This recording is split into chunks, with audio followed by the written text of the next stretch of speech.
नमस्कार, आप सभी का वीसीएन के व्यक्ति विशेष कार्यक्रम में स्वागत है। आज हमारे साथ जो हस्ती है, जैसे हर बार हम आपको कोई ना कोई बड़ी हस्ती से मिलाते हैं, आज हमारे साथ वो हस्ती है जिसने न जाने कितने ही उम्मीदवारों के, चुनाव लड़ने वाले उम्मीदवारों की किस्मतें बनाई और बिगाड़ी है। हम बात कर रहे हैं योगेंद्र यादव जी की, जो एक चुनावी विशेषज्ञ के रूप में तो जाने जाते ही है और अब एक राजनीतिक पार्टी के रूप में भी उभर कर आए हैं। आइए बात करते हैं राजेंद्र। आपका बहुत बहुत स्वागत है। सर, सबसे पहले तो आपसे यह प्रश्न है कि आप अपनी जर्नी के विषय में बताइए, आखिर कहाँ से एक किसान का बेटा और एक शायद आपके पैदाइश हरियाणा, अभी जो मौजूदा हरियाणा में से हुई है, कैसा रहा ये सफ़र है? मेरा ताल्लुक एक गांव से है, रेवाड़ी ज़िला जो हरियाणा का आज है, वहाँ से मेरा संबंध है। मेरे माँ बाप आज भी वहाँ रहते हैं। जो आपने कहा कि एक चुनावी विशेषज्ञ है, वैसी एक छवि बन गई थी और लेकिन वो मेरे जीवन का मुख्य काम कभी था नहीं। तब भी सन 1982-83 जब मैं यूनिवर्सिटी में पढ़ता था, तब से मेरा जन आंदोलनों से संबंध रहा और यहाँ महाराष्ट्र के जन आंदोलनों से तो विशेष संबंध रहा। चाहे वो नर्मदा बचाओ आंदोलन हो, चाहे वो समता संगठन हो, चाहे समाजवादी जन परिषद हो, यहाँ विचार वेद सम्मेलन होता था, उसमें मैं आता था, यहाँ राष्ट्र सेवा दल के साथियों के साथ। तो सार्वजनिक जीवन और राजनीतिक जीवन में मेरा प्रवेश बहुत पहले से था। हाँ, मेरा तकनीकी स्पेशलाइजेशन जो था वो चुनाव पे था, जिसके कारण थोड़ा लोग जानने लग गए थे। लेकिन मेरी अपनी रुचि और अपना जो जुड़ाव है वो सामाजिक राजनीतिक काम से शुरू से रहा। बस ये हुआ कि 2012 में 11 में अन्ना आंदोलन हुआ, 12 में आम आदमी पार्टी हुई। जब आम आदमी पार्टी में हमने प्रवेश किया तो जो मेरे जीवन में राजनीतिक सामाजिक रुझान पहले से था, जुड़ाव था, बहुत साल से चला आ रहा था, वो जनता की निगाह में आ गया। तो आप लोगों को दिखने लगा कि अच्छा, ये राजनीति करते हैं। उससे पहले भी था, बाद में भी था।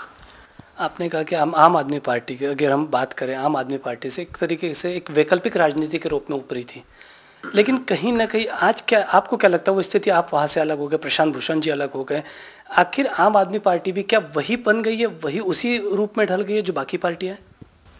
आपके प्रश्न में ही उत्तर अंतर्निहित है। जाहिर है वही स्थिति हुई है और अब जो स्थिति आ गई है वहाँ तो मैं नहीं समझता कि बहुत ज़्यादा चर्चा और टिप्पणी करने की भी अब ज़रूरत है। पूरे देश को पता है और मैं चाहूँगा कि हम अपनी बातचीत देश के जो सचमुच बड़े मुद्दे हैं, जो बड़ी समस्याएं हैं, उस पे फोकस करें। क्योंकि आम आदमी पार्टी पे चर्चा के वो देखिए 2014-15 में इस पे चर्चा होती थी, क्या आम आदमी पार्टी वही है, क्या उसमें गड़बड़ हो रही है, क्या वो सामान्य पार्टियों जैसी बन गई है। 2017 के बाद तो उस चर्चा का कोई अर्थ ही नहीं बचता। जैसे आपने अब एक नई पार्टी का गठन किया है, स्वराज इंडिया, आपकी स्लोगन है इस पार्टी का, ये से पार्टी नहीं मिशन है। आखिर क्या इसका उद्देश्य क्या है स्वराज इंडिया का और ये मिशन किस तरीके से? मिशन है स्वराज, और स्वराज का मतलब सिर्फ ये नहीं कि अंग्रेज चले गए तो स्वराज आ गया, जैसा गांधी जी बताया करते थे, अंग्रेजों के जाने से स्वराज नहीं आएगा।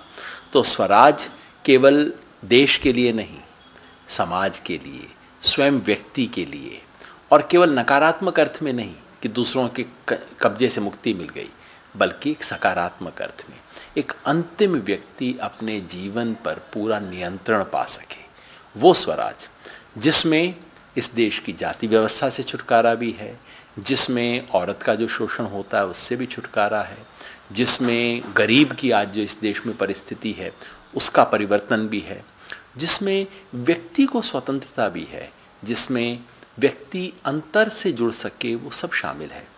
तो इस बड़े मिशन को लेके चलें और राजनीति हमारे लिए माध्यम है। ये केवल चुनावी पार्टी नहीं है जो पैदा केवल चुनाव के लिए हो और केवल चुनाव लड़के आगे हो जाए। चुनाव एक वाहन है, चुनाव एक तरीका है समाज के बड़े काम करने का। मैं अक्सर कहता हूँ कि राजनीति का मतलब 5 काम करना है। एक, चुनाव लड़ना, दूसरा संघर्ष करना, जैसा किसान के सवाल पे हम कर रहे हैं, तीसरा रचनात्मक काम करना, खुद जाके लोगों के बीच में समाज सेवा करना, चौथा ज्ञान का निर्माण करना, और पांचवा अपने अंतर्मन से संबंध बनाना। तो ये 5 काम राजनीति के हैं। आपने कहा किसानों के मुद्दे पर, महाराष्ट्र में सबसे ज़्यादा किसान आत्महत्या है और शायद इस सरकार के प्रति, जो यहाँ की फडणवीस सरकार, उसके प्रति काफ़ी रोष भी व्याप्त है। किसानों को अपने बाजार मूल्य नहीं मिल रहे, भाव नहीं मिल रहे, इसको लेकर क्या एक आंदोलन की कोई नीति बनी है या फिर क्या सोच है आपकी इस पर? आज तो पूरे देश में किसान के साथ जो स्थिति बनी हुई है, पूरे देश में किसान विद्रोह है। और पिछले वर्ष जो महाराष्ट्र में एक गांव से शुरू हुआ आंदोलन, वो पूरे देश में फैला है। किसान की आत्महत्या तो उसकी एक अंतिम पराकाष्ठा है। जहाँ एक किसान आत्महत्या करता है तो उसमें 99 किसान सोचता है, लेकिन हिम्मत नहीं होती, बच्ची की तस्वीर मन में आ जाती है, घर परिवार का ध्यान आ जाता है। तो आत्महत्या तो अंतिम बात है, वो केवल बीमारी नहीं है। आत्महत्या तो फोड़ा है जो ऊपर दिखाई देता है, जो पूरे शरीर में कैंसर है, वो असली बीमारी है। और वो ये है कि आज खेती घाटे का सौदा है, किसानी खेती में कोई फ़ायदा नहीं है। और ये सरकार की नीतियों की वजह से किसान की फसलों के दाम दबा के रखे गए हैं। और जब तक ये परिस्थिति नहीं बदलती, तब तक खेती किसानी घाटे का सौदा होने से बचेगी नहीं, किसान को आय नहीं होगी। और किसान को यदि आय नहीं होगी तो कर्ज में डूबेगा ही, आत्महत्या करेगा ही। इसे बदलने की ज़रूरत है। अभी होगा। पहली बार जब सुना तो मेरे को भी बड़ी खुशी हुई कि चलो, ये तो बिल्कुल किसानों की मांग थी, इतने सालों की मांग थी, मान ली सरकार ने। लेकिन 1 घंटे में पता लग गया कि वो तो धोखा था, क्योंकि इन्होंने कीमत शब्द का अर्थ ही बदल दिया। कीमत संपूर्ण लेने की बजाय आंशिक कीमत ले ली, और इससे जो फसल के उत्पादन में जो दाम होना चाहिए, दाम में 500 रुपया 800 रुपये का फर्क पड़ गया। तो धान की जिसकी कीमत यदि लागत का 1.5 दिया जाता तो होना चाहिए था 2200 रुपया, वो सरकार ने ऐसे परिभाषित कर दिया अरुण जेटली जी ने कि 1600 रुपया दे के काम चल जाएगा। तो ये तो विशुद्ध धोखा है। किसानों की 12 साल की जो मांग थी स्वामीनाथन आयोग से, उसको मांग मानने की बजाय इन्होंने, जो कहते हैं ठीक तौलने की बजाय, बाट चेंज कर दिया इन्होंने। तो वो तो खैर धोखा है। बजट में जितनी भी किसानों के बारे में घोषणाएं की गई, उनके लिए पैसा नहीं दिया गया है। और मैं कहता हूँ बाकी बातें छोड़ दीजिए, आप बिल्कुल न्यूनतम बात पकड़ लीजिए कि चलिए जो इन्होंने घोषणा की, अच्छी बुरी ज़्यादा कम जो भी घोषणा की, क्या वो हो जाएगा? तूर दाल का प्राइस होना चाहिए 5450 रुपया क्विंटल। क्या विदर्भ के किसान को वो मिलता है? सरकार खरीदी कर रही है नाफेड के थ्रू और अन्य एजेंसियों के थ्रू, उनका भी खरीद 5450 रुपये में चालू है। आप ये बताइए, आप स्वयं पत्रकार हैं, आप विदर्भ में चले जाइए, किसानों से पूछिए कि फसल आनी कब शुरू हुई थी, सरकारी खरीद कब शुरू हुई, और आप मंडी से ही आंकड़ा ले लीजिए कि कितने क्विंटल सरकारी दाम पे बिका और कितने क्विंटल उससे पहले उससे कम दाम पे बिक चुका है। आप पाएंगे कि 90% किसानों ने जब अपनी फसल बेच दी थी, उसके बाद सरकार ने अपनी खरीद शुरू की। क्यों? ये तो व्यापारियों को फ़ायदा पहुंचाने का तरीका है। और चना, चलिए चना अभी शुरू होने वाला है ना, मैं आज चुनौती देता हूँ, चने का न्यूनतम समर्थन मूल्य है 4400 रुपया। क्या महाराष्ट्र सरकार ये सुनिश्चित करवाएगी, विदर्भ के जितने भी किसान इसे सुन रहे हैं, 4400 रुपये से कम पे बोली नहीं लगनी चाहिए किसी भी मंडी में।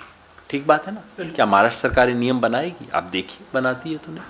अगर बना दे तो मानना चाहिए कि अरुण जेटली की बात का कम से कम सम्मान किया, नहीं तो आपको पता लग जाएगा सरकार किसके साथ है।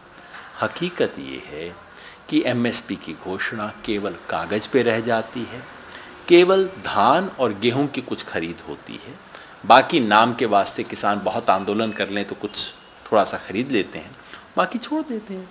आपने जैसे कहा कि एक तरीके से व्यापारियों को फ़ायदा पहुंचाने की स्कीम है, लेकिन अगर आप देखेंगे तो चाहे केंद्र सरकार की जीएसटी हो या राज्य सरकार की नीतियों से व्यापारियों पर सबसे ज़्यादा आज का कुटाराघात जो का है उन पर। तो इस परिस्थिति में आप ये कैसे कह सकते हैं कि व्यापारियों को खुश करने की नीति है? व्यापारी तो ऑलरेडी बहुत नाराज़ चल रहे हैं ना, जो कहा जा रहा है। व्यापारी में अलग अलग वर्ग हैं, अलग अलग प्रकार के हैं। जो छोटा व्यापारी है, परचून का व्यापारी जो है, वो बिल्कुल नाराज है ना। लेकिन वो व्यापारी जो कि हजारों लाखों टन का आयात करता है दाल का, जिसने सरकार ने 5 लाख टन चने का आयात कर रखा है, वो क्यों नाराज होगा? उसके लिए तो पूरी नीतियां बनी है। बड़े व्यापारी का फायदा है, छोटे व्यापारी का नुकसान है। और मंडियों में भी जिस तरह के खेल हुए हैं उसमें यह है कि किसान पहले मजबूरी में अपना सामान बेच देता है, अपनी तूर बेच देता है।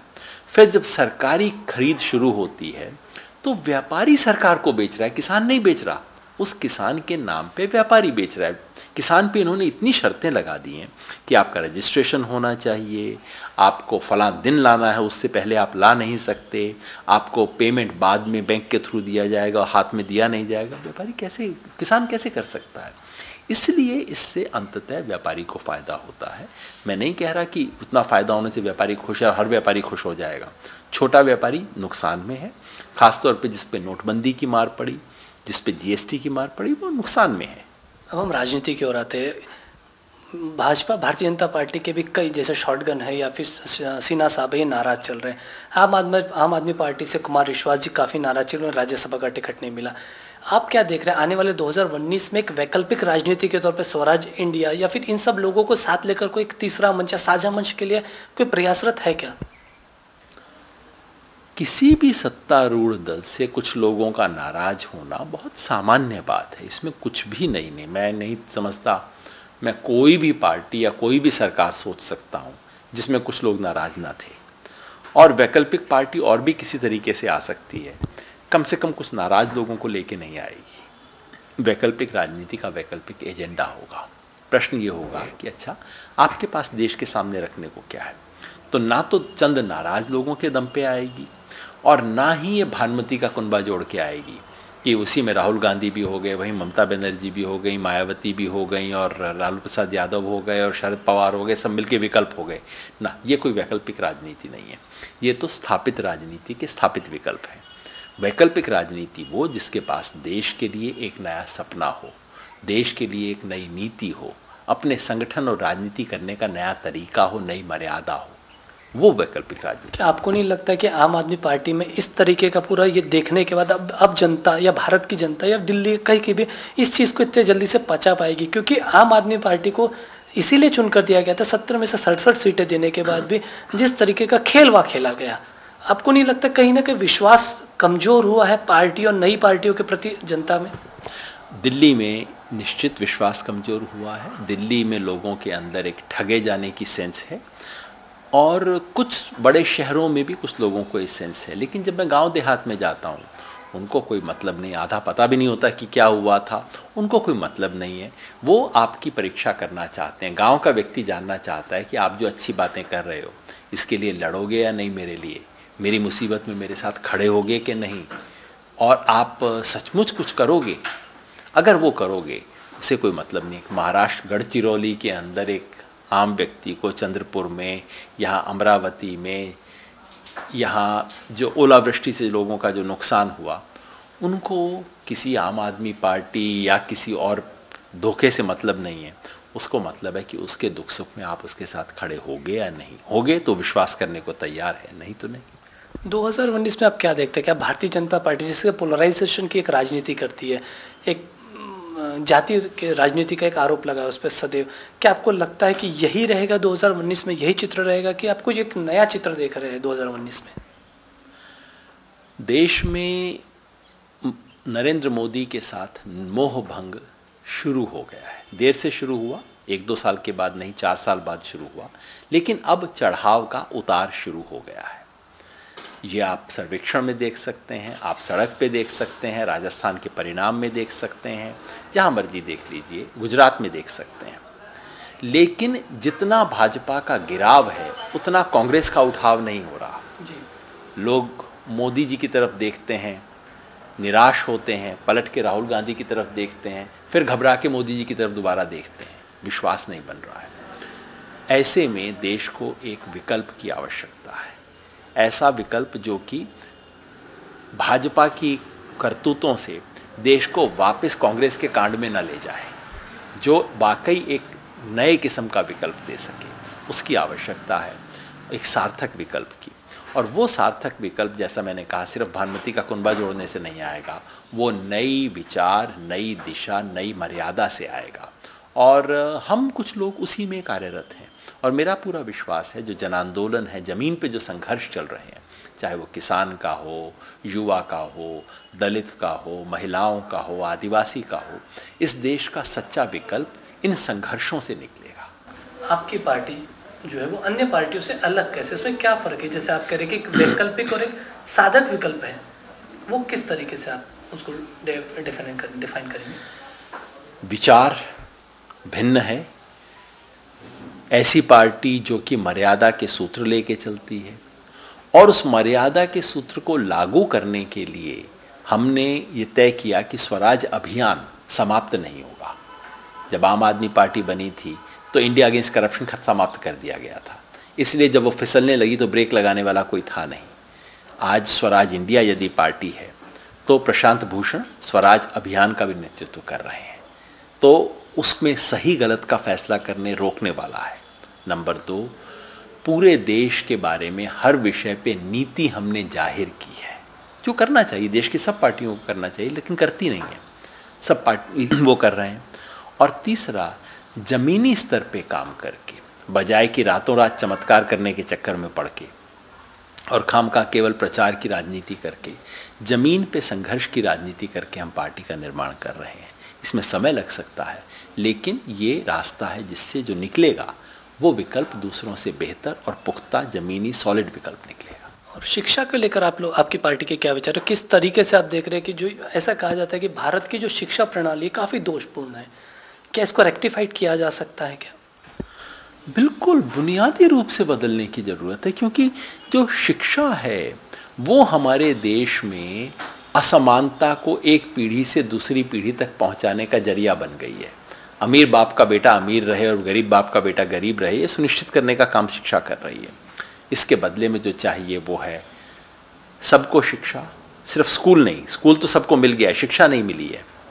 सस्ती शिक्षा, आजकल जिस तरह से प्राइवेटाइजेशन में इतनी महंगी शिक्षा मिल रही है, जो लोग अफोर्ड नहीं कर सकते वो नहीं। सार्थक शिक्षा, शिक्षा वो जो कि जीवन से जुड़े, वो जो कि हमारे संदर्भ से जुड़े। आजकल ऐसी हमारी शिक्षा और ज्ञान की व्यवस्था है कि हम शुद्ध सिर्फ पश्चिमी यूनिवर्सिटी की नकल करते रहते हैं, और जब उनकी नकल अच्छी सी कर लेते हैं तो कहते हैं कि हम बड़े डेवलप हो गए हैं। नहीं, हमारे संदर्भ के लिए, हमारी ज़रूरत के लिए और हमारी विरासत को मन में रखते हुए एक नई किस्म की शिक्षा व्यवस्था वो हमें गढ़नी होगी। और दुर्भाग्यवश आज हमारा देश उससे हर कदम दूर जा रहा है। बातें हम बड़ी बड़ी करते हैं कि ये करेंगे वो करेंगे, लेकिन यदि आप 2-3 सर्वेक्षण देखें जो अभी आए हैं, असर का सर्वेक्षण जो बताता है कि 14 से 18 साल के जो लोग हैं, जो स्कूल लगभग कर चुके हैं, उनमें से आधे के करीब लोग साधारण गणित नहीं कर सकते। उनमें से 50% से ज़्यादा लोग अपने राज्य को भारत के नक्शे पे नहीं दिखा सकते। NCERT का सर्वे आया है, बहुत बड़ा नेशनल अचीवमेंट सर्वे, जो दिखा रहा है कि पिछले 5-7 साल में शिक्षा की क्वालिटी गिरी है। तो कहाँ बड़ी बड़ी बातें हम करते हैं, हम नॉलेज सोसाइटी ये वो, दिल्ली में बैठ के नारे आसान लगते हैं, लेकिन दरअसल ज़मीन पे शिक्षा की स्थिति खराब हो रही है और उसे बेहतर करना हमारा प्रथम लक्ष्य होना चाहिए। बेरोजगारी एक बहुत बड़ा मुद्दा है। ऐसा कहा जा रहा है कि 2019 का जो चुनाव है ये बेरोजगारी के इर्द गिर्द रहेगा। एक युवा बड़ी संख्या में नाराज़ है या फिर बताया जा रहा है, क्योंकि कई बार हमने देखा है कि कई अलग अलग विचार हुए। हम गुजरात चुनाव की बात करें, गुजरात चुनाव में आप ही ने 3 सोल्यूशन दिए थे कि या तो बीजेपी हारेंगी या बहुत बुरी तरीके से या पूरी तरीके परास्त होगी, पर वैसा नहीं हुआ। तो कहीं ना कहीं यह भी एक मुद्दा रहा कि बेरोजगारी है, क्योंकि गवर्नमेंट कहती है कि स्टार्टअप की तरह या मुद्रा बैंक की तरह 9 करोड़ लोगों को उन्होंने पैसा दिया है, 9 करोड़ लोगों को उन्होंने रोजगार दिया है। तो आपका क्या कहना, बेरोजगारी एक मुद्दा है नहीं है, या फिर सरकार इसको किस तरीके से ढक रही है? बेरोजगारी तो बहुत बड़ा मुद्दा है। अभी जो देश में 2 बड़े सर्वेक्षण आए हैं, वो दोनों सर्वेक्षण कहते हैं कि लोकप्रियता में नरेंद्र मोदी आगे हैं, तो कोई मोदी विरोधी सर्वे नहीं है। वो दोनों सर्वे कहते हैं कि देश का सबसे बड़ा मुद्दा, देश के लोगों की सबसे बड़ी चिंता इस वक्त बेरोजगारी की है। पहले ऐसा नहीं था, बेरोजगारी मुद्दा है। और पहले की सरकार ने ईमानदारी से कह दिया था कि हमारी जॉब लेस ग्रोथ है, और बीजेपी के पिछले 4 साल में जॉब लॉस ग्रोथ है। यहाँ पे तो जॉब घटे हैं, सरकार के अपने आंकड़े दिखा रहे हैं कि घटे हैं, और अपने ही आंकड़ों के ऊपर पट्टी पहुँचने के लिए इन्होंने एक इंटरनल स्टडी बनवा दी और उसको दिखा रहे हैं, जबकि इनका लेबर ब्यूरो बता रहा है कि रोजगार घटा है इस देश में। तो और अगर इतना रोजगार बढ़ा होता, ये कहते हैं 70 लाख संगठित क्षेत्र के रोजगार, यानी कि 70 लाख रोजगार जिसमें सैलरी, पीएफ, पेंशन मिलती हो, हर साल हमने ऐड किए हैं। ऐसा होता ना, अगर 4 करोड़ रोजगार इस देश में पिछले 3.5 करोड़ रोजगार बन गए होते, पूरे देश का चेहरा बदल गया होता। क्योंकि इस देश में टोटल ऑर्गेनाइज सेक्टर के जॉब ही तो 4 करोड़ हैं।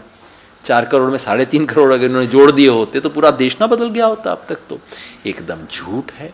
और मैं समझता हूँ, आपने 2019 की बात कही, 2019 की मैं केवल 2 दिशा देखता हूँ। या तो किसान और युवा का सवाल उठेगा, युवा का सवाल बेरोजगार का और शिक्षा का, और किसान का सवाल कर्जे और आय का। वो नहीं उठेगा तो हिंदू मुसलमान का सवाल उठेगा। अगर हिंदू मुसलमान का सवाल उठेगा तो ये सरकार बनी रहेगी। अगर युवा का और किसान का सवाल उठेगा तो ये सरकार नहीं टिकेगी। यानी एक आपका, मुझे ऐसा लगा, आपने का कहना ऐसा है कि यदि मोदी नहीं आते हैं तो पर राहुल का भी स्कोप कहीं नहीं बनता है ना, कांग्रेस भी कोई स्कोप में नहीं, क्योंकि जिस तरीके से इनका डाउनफॉल है पर उनका अपसाइड नहीं दिखाई दे रहा। आप ही ने कहा, तो आपने फिर कहा कि वैकल्पिक राजनीति है, लेकिन इस समय ऐसा है कि वैकल्पिक राजनीति धरातल पर नहीं है। यानी अभी भी ये चीज़ है कि हाँ बनाना है, बट कहीं ना कहीं टाइम खत्म हो गया है, या फिर अभी ये 2019 का 2024 के लिए होगा। धरातल पे तो है, वो रडार पे नहीं है। धरातल पे तो है। इस देश में हर जगह आंदोलन चल रहे हैं। आप अखबार उठा लीजिए, रोज आपको किसानों का ऐसा आंदोलन दिखेगा जिसका आपने नाम नहीं सुना होगा। जी बिल्कुल। किसान का आंदोलन हो रहा है, दलित का है, आदिवासी का है, महिलाओं का है, गरीबों का है, युवाओं के नए संगठन आ रहे हैं। जमीन पे तो है। उसको पिरो के एक माला बनाने का जो काम करना चाहिए और उसे देश की रडार के ऊपर लाने का जो काम करना चाहिए, वो अभी नहीं हुआ है। लेकिन इतिहास ये भी बताता है, अब आप देखिए कई देशों में कि केवल 8-10 महीने में, 1 साल में अब दनादन परिवर्तन होते हैं। अब वो ज़माना नहीं बचा जबकि बदलने के लिए आपको 4 साल चाहिए थे। आज कम्युनिकेशन की वजह से, आप लोगों की वजह से देश में इतनी तेज़ी से खबरें फैलती हैं कि जनमानस 8-10 महीने में बदलता है। और मुझे विश्वास है कि एक विकल्प जनता के सामने आएगा। इस देश को मोदी और राहुल गांधी में चुनना पड़े, ये तो दुर्भाग्य है इस देश का। ये देश इससे बेहतर चुन सकता है और लोग खुद विकल्प बनाएंगे। भीमा कोरेगांव हिंसा जो हुई थी अभी हाल के दिनों में, उस पर आपके क्या विचार है? क्या लगता है आखिर इस सबके पीछे क्या चीज़ है? क्या राजनीति है पर विशुद्ध? मैं एक एक उसकी डिटेल पे और एक एक एस्पेक्ट पे चर्चा नहीं करना चाहता। राजनीति तो है और होनी चाहिए। ये सोचना कि देश के किसी बड़े सवाल पे राजनीति नहीं होगी, ये तो विचार ही मुझे बड़ा विचित्र लगता है। किसान के सवाल पे राजनीति है, होनी चाहिए। महिला की हिंसा के सवाल पे राजनीति नहीं है, बहुत दुख की बात है। राजनीति होनी चाहिए, उस सवाल पे होगी तो थोड़ा ठीक होगा ना। सेहत और शिक्षा के सवाल पे राजनीति होनी चाहिए। इसी तरह से जाति का जो अन्याय है, उस प्रश्न को राजनीतिकरण होना चाहिए, इसमें कोई बुरी बात नहीं है। लेकिन जो महाराष्ट्र में हुआ वो उस तरह की स्वस्थ राजनीति की अभिव्यक्ति नहीं थी। और जिस तरह से सरकार ने इस पे रिएक्ट किया और जिस तरह से वहाँ हिंसा हुई, उन पे हमला जिस तरह का हुआ, ये तो एक न्यूनतम न्याय और व्यवस्था के ऊपर चुनौती है। मैं समझता हूँ कि अगर एक सार्थक तरीके से सामाजिक न्याय की लड़ाई लड़ी जाए, जो लड़ने की ज़रूरत है, तो हम ऐसी घटना का पुनरावलोकन नहीं करेंगे। एक अलग प्रश्न ऐसा है, अगर हम यूपीए सरकार की बात करें और एनडीए सरकार की बात करें, अगर आप रिक्टर स्केल पर उसको देखें एक पैमाने पर, तो अगर 10 में से मार्क्स देना है तो यूपीए को और एनडीए को आपके हिसाब से कैसे कैसे मार्क्स? मैं तो दोनों को फेल करूंगा। किसान की दृष्टि से तो मैं दोनों की तुलना ऐसे करता हूं कि यूपीए सरकार ने किसान को अस्पताल में पहुंचा दिया और एनडीए सरकार ने उसको आईसीयू के अंदर पहुंचा दिया। यूपीए सरकार ने, जिसने घोटाले किए, उसने देश को शर्मसार किया, देश की परिस्थिति को खराब किया, देश के ग्रोथ को, विकास को, खुशहाली को रोका। और मोदी जी के तहत ये जिस किस्म की बंटवारा कर रहे हैं देश का, हिंदू मुस्लिम के सवाल को हर जगह पे हिंदू मुस्लिम खड़ा करना, ये तो देश को तोड़ने वाला काम है, देश विरोधी काम है। तो दोनों सरकारों ने देश के साथ गद्दारी की, अलग अलग तरीके की गद्दारी की। लेकिन आज जो एनडीए सरकार कर रही है, एनडीए सरकार भी क्या बोले, कोई एनडीए की सरकार थोड़ी, ये बीजेपी की है, और बीजेपी की सरकार थोड़ी है, मोदी की एक व्यक्ति की सरकार चल रही है इस देश में। वो एक व्यक्ति की जो सरकार है वो आज इस देश के गणतंत्र के बिल्कुल बुनियादी स्तंभ पे हमला कर रही है। ये आज तक भारत पे जिससे सबसे बड़ा हमला है, और इस हमले का प्रतिकार करना हर भारतीय का धर्म बनता है। ये जो लगातार अब घोटाले देख रहे हैं, बैंक घोटाले, पीएनबी का, नीरव मोदी का घोटाला, विजय माल्या का, ये क्या इंडिकेट करता है कि क्या सच में? और एक बात कही थी मोदी जी ने जब लोकसभा में कि 37% एनपीए बताया गया था यूपीए के शासनकाल में, लेकिन जबकि वो 82% था। उन्होंने कुछ दिन पहले ही जो उन्होंने अपने भाषण में कहा है, अपने ये कहा, क्या आपको देखते कहीं ना कहीं ये क्या है, एक तरीके से 37% और 82% का जो एनपीए बताया है, ये उसका असर कितना पड़ेगा आने वाले दिनों में? इस देश का दुर्भाग्य है कि इस देश के प्रधानमंत्री अर्थव्यवस्था के बारे में बिना कुछ जाले बोलते रहते हैं। जिस दिन बैंक का एनपीए 82% हो जाएगा ना, आपकी अर्थव्यवस्था बंद हो जाएगी, सारे देश के बैंक बंद हो जाएंगे। 82% एनपीए का अर्थ भी पता है प्रधानमंत्री को।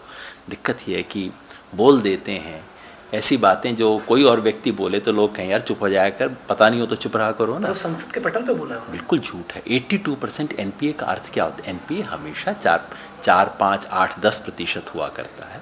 जिस दिन 82% एनपीए किसी देश की अर्थव्यवस्था में, उनके मन में कोई दूसरा इंडिकेटर था, अंतर समझते नहीं थे, तो फिजिक्स को केमिस्ट्री बोल गए, केमिस्ट्री को साइंस को बायोलॉजी बोल गए। ये प्रधानमंत्री कई बार करते रहते हैं। वो वहाँ जाके अमेरिका में बोला है कि देश के 600 करोड़ मतदाता हैं, पता नहीं अपनी रॉ में बोल गए।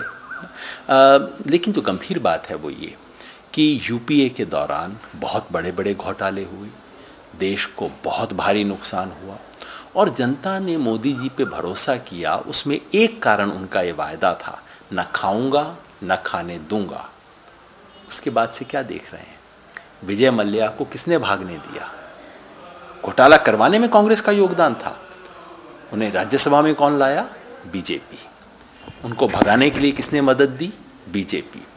राफेल का जो डील है, ये तो बोफोर्स का भी बाप है। बाप क्या कहिए, परदादा है तो बोफोर्स का। बोफोर्स में तो 70-80 करोड़ का मामला था। ये तो उससे भी आगे बढ़ के है। राफेल का डील, हजारों करोड़ रुपए का नुकसान एक झटके में देश को हो रहा है। और ये जो पिछले कुछ दिन से हम पीएनबी का घोटाला देख रहे हैं, ये किसी एक डिप्टी मैनेजर और एक किरानी का किया हुआ घोटाला नहीं है। उन्होंने जरूर किया होगा, लेकिन ये संभव नहीं है बैंकिंग में कि उनका घोटाला हो जाए और टॉप बॉस को पता ना हो। और ये संभव नहीं है कि टॉप बॉस इतने बड़े घोटाले को आशीर्वाद दे रहा हो और उसके पीछे किसी नेता का हाथ ना हो। ये बहुत बड़े घोटाले हैं, और कम से कम वो जो था कि ना खाऊंगा ना खाने दूंगा, उसका पर्दाफाश हो रहा है। और यही कारण है कि देश में अब इस सरकार का पूरा एक ठीक चेहरा लोगों के सामने आ रहा है। लोग आज विकल्प चाहते हैं, उन्हें विकल्प दिख नहीं रहा। आज यही संकट है इस देश का, और इसीलिए एक वैकल्पिक राजनीति की आवश्यकता है। महाराष्ट्र सरकार की जिस तरीके की अभी एक स्कूली शिक्षा के प्रति एक तरीके से उदासीनता रवैया है, कई स्कूलें बिकने के कगार पर, बंद होने के, मराठी जो स्कूल है उसको लेकर क्या आपकी राय है? ये तो देश में पूरी शिक्षा व्यवस्था को खत्म करने का षड्यंत्र है। देखिए कैसा षड्यंत्र है। सरकारी स्कूल को आप पहले बुरी हालत में कर देंगे, हालत बुरी होगी तो गांव के लोग अपने बच्चे को भेजेंगे नहीं तो आप कहेंगे यहाँ तो बच्चे ही नहीं आते, स्कूल का क्या करें, स्कूल को बंद करो। तो एक तो दुष्चक्र है ये। तो इस दुष्चक्र को तोड़ने का एक ही तरीका है। बाकी चीज़ों के बारे में बहस हो सकती है कि इंडियन एयरलाइंस सरकार को चलाना चाहिए नहीं चलाना चाहिए, होटल सरकार को चलाने चाहिए नहीं चलाने चाहिए, इस पे बहस हो सकती है। लेकिन स्कूल सरकार नहीं चलाएगी, अस्पताल सरकार नहीं चलाएगी, तो सरकार करेगी क्या? किस काम के लिए बनी है? पूंजीवादी देशों में सरकार स्कूल चलाती है, मुख्य होता है। इंग्लैंड को पूंजीवाद है ना, वहाँ सरकार अपना प्रमुख पैसा स्कूल चलाने में लगाती है। अगर सरकार स्कूली शिक्षा से अपना हाथ खींच लेगी और सारे स्कूलों को बाजार के हवाले कर देगी, तो इसका एक ही मतलब है कि तुम्हारे बाप की जेब में जितना पैसा है उतनी शिक्षा मिलेगी तुम्हें, और जितना तुम्हारा बाप डिग्री खरीद सकता है उतनी डिग्री खरीद लो। जिसका ये मतलब है कि पिताजी जितने अमीर गरीब हैं, बच्चा उतना ही रहेगा। तो शिक्षा को, समाज को बराबर करने की बजाय समाज में विषमता को बनाने और बढ़ाने का माध्यम बनाया जा रहा है, ये तो बहुत खतरनाक है। सरकारी स्कूलों को प्राइवेट हाथ में सौंपने की ये जो योजना महाराष्ट्र सरकार बना रही है, ये तो शिक्षा के उद्देश्यों के विरुद्ध है, हमारी देश की शिक्षा नीति के विरुद्ध है, हमारे संविधान की नीति के विरुद्ध है। बहुत बहुत धन्यवाद। तो हमारे साथ योगेंद्र यादव जी, जिन्होंने अपने विचार, बेबाक विचार कह सकते हैं, हर विषय पर रखे, इनका बहुत बहुत धन्यवाद।